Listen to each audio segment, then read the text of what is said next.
Good morning, house guests. How are we doing? I have the morning iced tea for you all. Thanks for waiting, by the way. Um, First thing, I did do a little research on the two new attorneys that have come on to the case.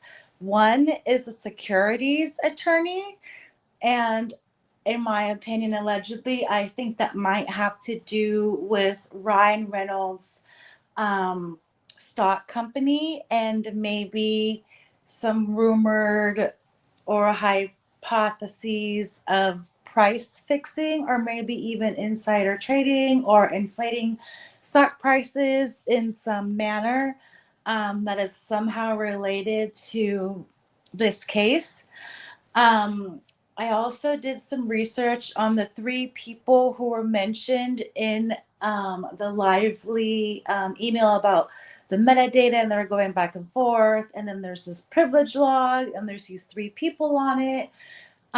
Two of them are music people. One is a sound engineer, and one is a sound mixer. Both are like famous and acclaimed and whatever, but they don't have a relation to the movie or Blake Lively that I have seen. And then the third person on those initial disclosures was a CEO who was in charge of a PR strategy firm, and they had some services that dealt with social media and possibly some content creators. I did reach out to them. No word. Um, I didn't say I was a journalist or anything like that. I just said that I was interested in their services. So that's a little bit of iced tea for you. What I'm really here about is this hype. Let me start over. I've noticed some behaviors in Blake Lively's side that seem very familiar with signs and symptoms of DV that you would see in a relationship. And I just thought that was interesting because I saw a certain pattern of escalation and then like a honeymoon period. And you could apply this concept to all of her allegations. Um, Let me give you a little bit of an example if this makes sense. Sorry for papers shuffling. So, according to my research and some of the domestic violence websites, there's a cycle that you go through or that someone may experience. The hotline.org has a very comprehensive wheel on the cycle of violence. And there was another website that I pulled up that kind of simplified it in three different stages. It started off as a tension stage, an explosion stage, and a honeymoon stage. Now, these stages can be applied to some of the actions that we've seen during the production and litigation and all of these things. I may be a little paranoid, but I just kind of wanted to discuss it and see what your guys' thoughts were on it. For example, um, the cast, right? And the whole isolation thing, right? There was a honeymoon period, and I'm just starting off with the honeymoon period because I didn't want to start off with the tension period, because the honeymoon period is really like the basis of like everything, right? Blake Lively was love bombing Isabella Ferrer, right? She was a young actress. She was probably very impressionable.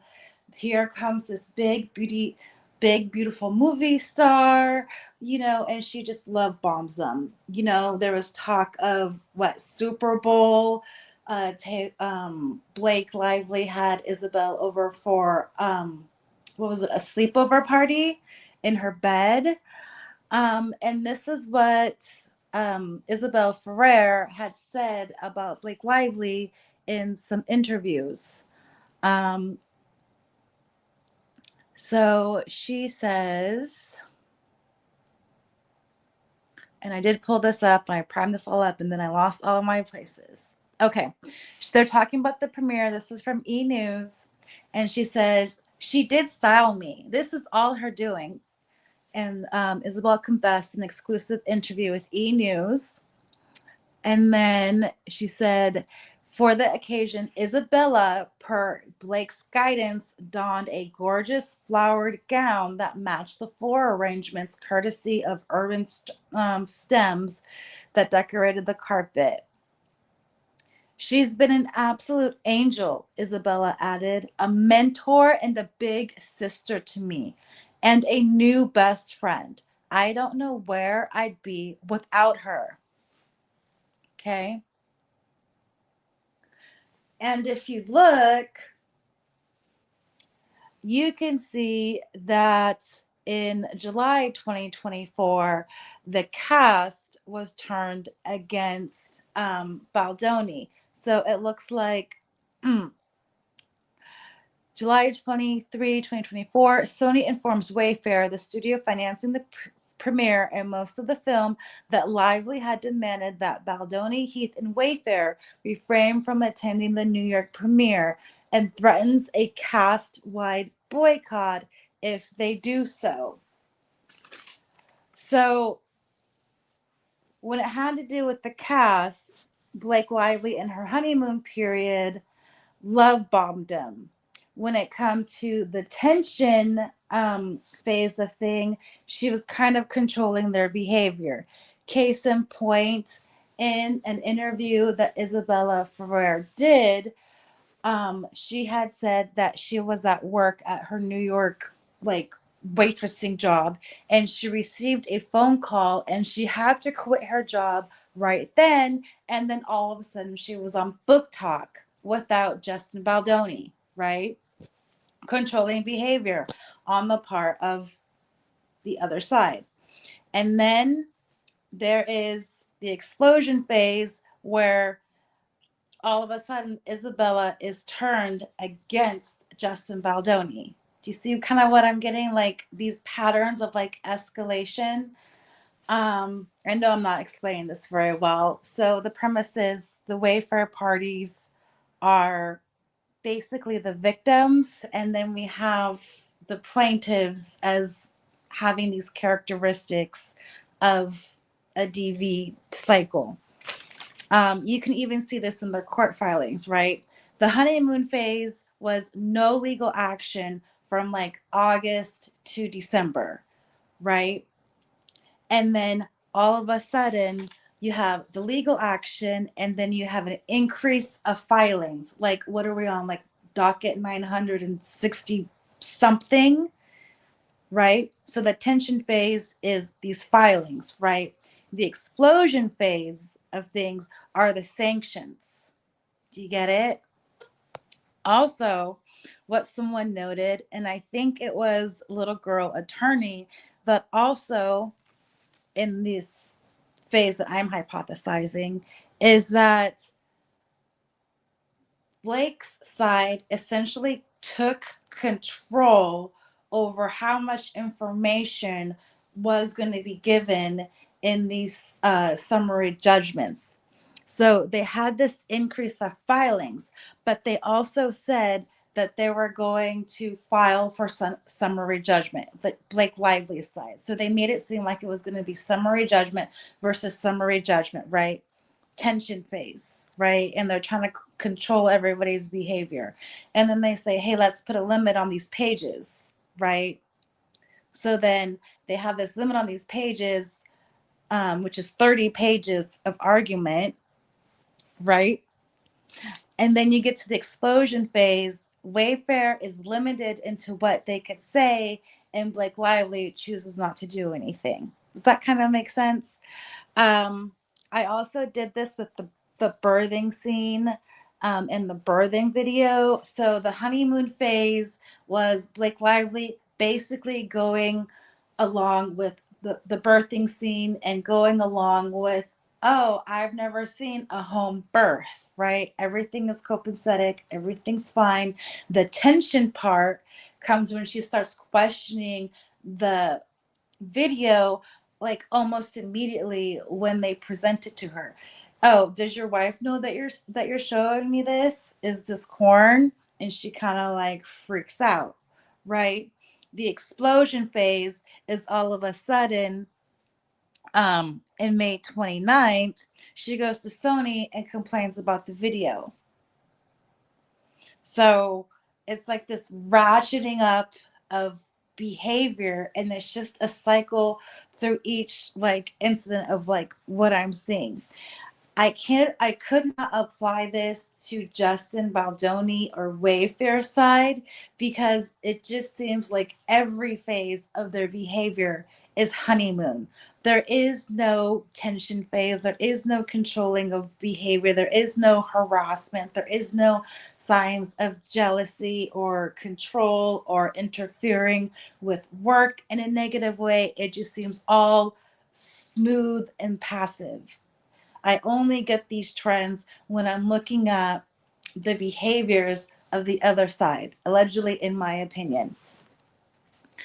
Um, you can even see the tension in Colleen Hoover when she said that she had to pick sides. You know, she said, I have been disappointed personally by your actions many times. I appreciate that you haven't directly said anything negative. That's how it should be. But you are grown men with a platform. You know how to use it to protect your image. Please don't continue to use it to harm me or mine. That's all I'm asking. So like Blake Lively totally like turned Colleen Hoover um against the other side. It just feels like I'm on island here. When the hate is being directed at me, you guys posting the article and allowing it to fuel the comments is hurtful. And the timing of it just feels like you're worried about your image, but not the women too, or more than one, who are behind the story.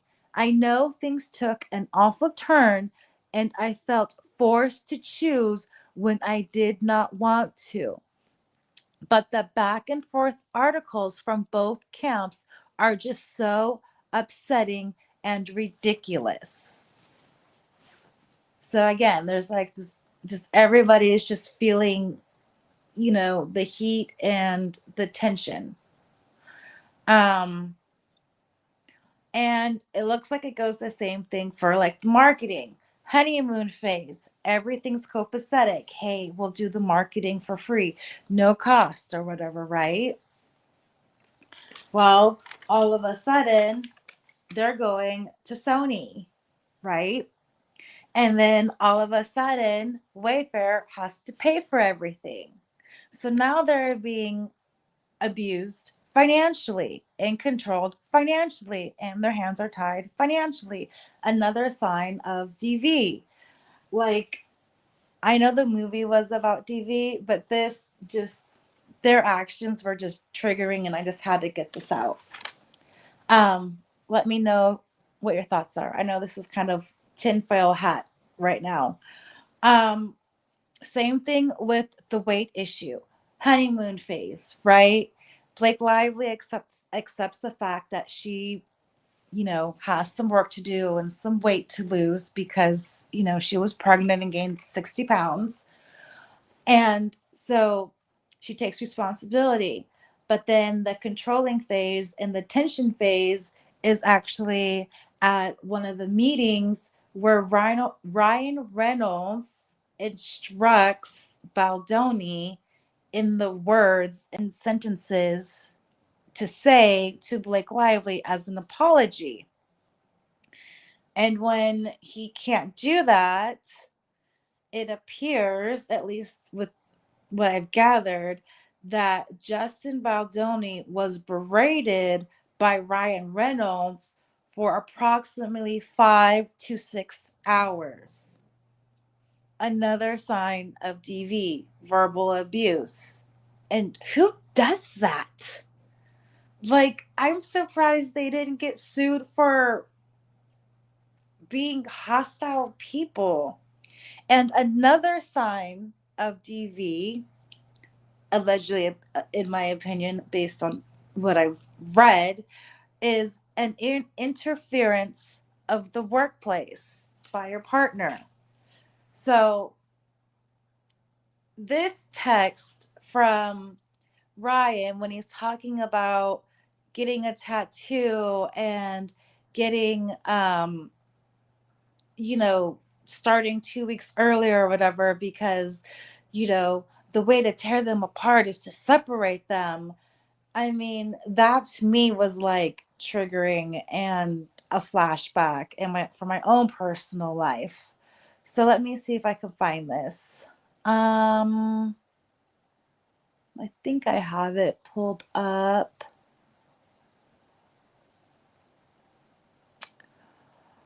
Okay. So first, it starts off like a honeymoon phase. We're both looking forward to getting to know you and your family better. We're also big fans over here. You've hit the jackpot with B. She literally passes on every film and every filmmaker all the time. I'm excited for Blake to crack open her creative piggy bank with someone as dynamic as you. This is going to be incredible. You don't think that sounds like a little bit of pressure? And then it just goes on, just praising Lively. And then it says, I'm trying to get this sentence right. The text goes on to praise Lively for her creative and tastes, along thanking Baldoni for allegedly trying to help schedule Lively so she can reunite her with her family as soon as possible.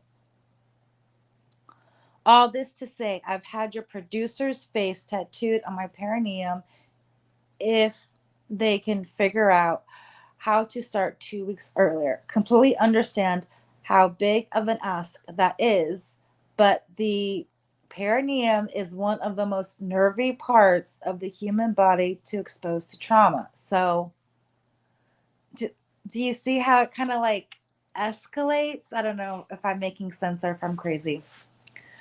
Um, okay. So that was that. You could even see it in the music and in the song choices, right? Lively honeymoon phase. Lively opens up this song and her relationships, but then she quickly uses it to seize control in the tension phase, right? And then when it comes to the explosion phase, all of a sudden she, you know, doesn't want doesn't want to do the marketing anymore, might change her mind and just yank the song as a punishment, as like a retaliation. Um, you know, and am I making sense?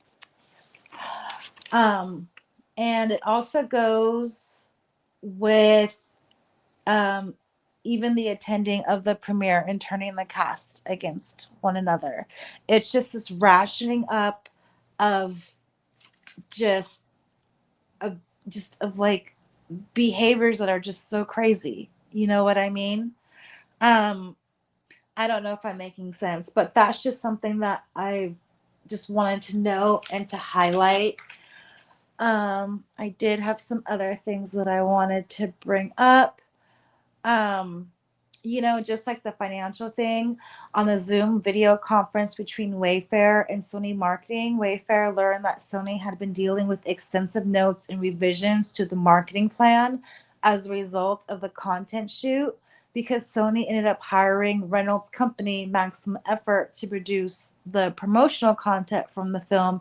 The cost of the shoot significantly increased due to their fee being higher than what Sony had originally budgeted. Right. And then they talk about how this is despite that it would be free, but then also Wayfair didn't get to own what Maximum Effort made. So it wasn't even their content, it went back to Maximum Effort. So there's like this huge element of the cycle of just, control. And the more that I read into this, I'm not exactly sure if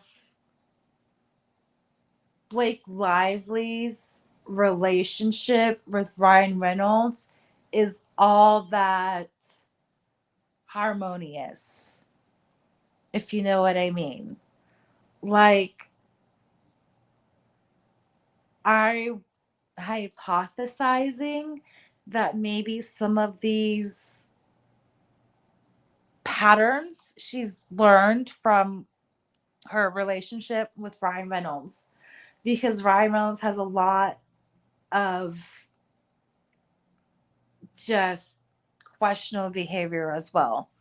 I mean, could being yelled at for like 5 hours, that's really who would tolerate that in the workplace? Like if you were in a tax office and you yelled at somebody for 5 hours, I don't think you would get away with it. You know what I mean? Just my thoughts. What do you guys think in the chat? Um, let's see, what else did I want to say? Oh, and all the way through, Wayfair has just had, you know, had just kept their heart. Even in the deposition, um, it looks like Baldoni was asked how did how did that come about? The starting of Wayfair Studios? Uh-huh. I had always wanted to have the means to create movies that I thought could make a difference and help people. And Steve had a very similar worldview, and he wanted to make movies that could help people too. So we started Wayfair. I mean, I think Blake Lively saw an easy target and she went for it.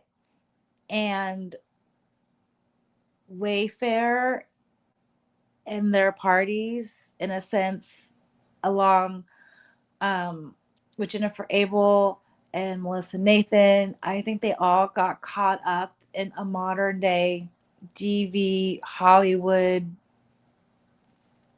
relationship. That's all I have for right now. What do you guys think? I was hoping to present that a little bit better. Um, but do you see any patterns of behavior that you think are in that line, I guess I should say? Do you see an escalation of behavior and then a break? I think I find it kind of interesting, just how all of these incidences just have a cycle to them, and Wayfair could see it. And I think Justin Baldoni, by reading his text messages and everything that have been released, he was really traumatized. He couldn't even believe the amount of support that he had was organic or genuine, and he was so terrified of using bots, to, God forbid, trigger the other side. And then what would happen? you know, you could tell that Justin Baldoni is traumatized from this. You can hear that his lawyer says that maybe he doesn't know if he's going to be able to work, and he does need that jury trial. And all of this behavior is just really negative and abusive, and maybe that was the whole point.